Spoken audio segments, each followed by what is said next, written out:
This guy fried 100 boxes of seaweed. He wanted to turn them into a delicious snack, but everything he fried came out bitter and harsh, so he kept trying different methods, until all the raw materials were gone. He still hadn't achieved the flavor he wanted. Disappointed, the man was ready to give up, when suddenly he spotted one more pack of seaweed on the floor. He picked it up, and gave it one last shot. This time after frying, it looked crispy, just what he'd been going for. He quickly popped a piece in his mouth to taste. It was crispy and delicious. Then he noticed the package was damp. It suddenly hit him. This pack had gotten soaked by rain the night before. The rainwater had washed away the salt from the seaweed. Once he figured out this secret, his seaweed sold out in no time. In just 1 year, he made $1 million.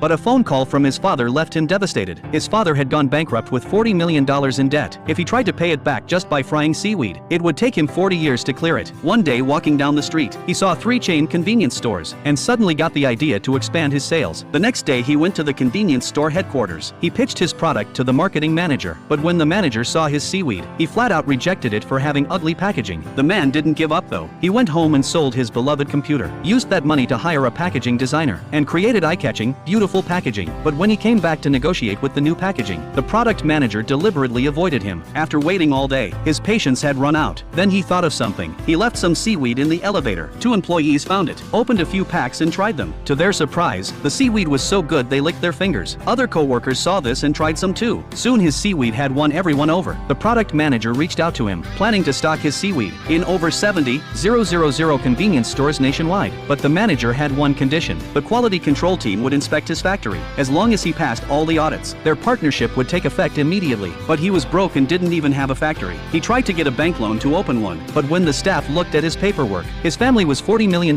in debt with their house in foreclosure. They refused to give him a loan. Left with no choice, he sold his car and rented a rundown warehouse. To save money, he designed and renovated it himself, working alongside the crew every day. Soon the quality inspector came to his factory, but because he lacked experience, the inspector found plenty of problems. The paint on the door wasn't dry. The back of the sink was covered in grime. None of the workers were wearing masks. The inspector gave him a week to fix everything. The man took all the feedback to heart and did his best to solve every issue. When the inspector returned, the entire factory had been transformed. He successfully passed the audit. His seaweed was distributed nationwide. In just 2 years, this man paid off all his debts. A few years later, his seaweed was sold worldwide, with annual sales reaching $1.5 billion. So have you ever tried his seaweed?